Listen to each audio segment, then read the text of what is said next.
O'zim oxirida bir she'r yodimga keldi.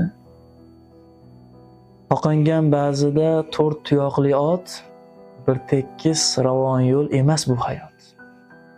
Yiqilgan chog'imda ey suyagan zot, gar mendan qaytmasa Allohdan qaytsin. Ya'ni qiyinchiliklarga uchraganimizda ham, yaxshi yomon kunlarimizda ham, baxtli kunlarimizda ham yonimizda turib, bizga tirgak bo'lgan odamlarni, do'stlarni qadrdonlar. Alloh rozi bo'lsin. Ya'ni bandamiz, ojizmiz. Ayrim yaxshiliklarni qaytara olamiz. Ayrim yaxshiliklarni qaytaramiz. Bizdan qaytgani ularga balki xayrli bo'lar, balki xayrsiz bo'lar. Ularga Allohdan qaytsin.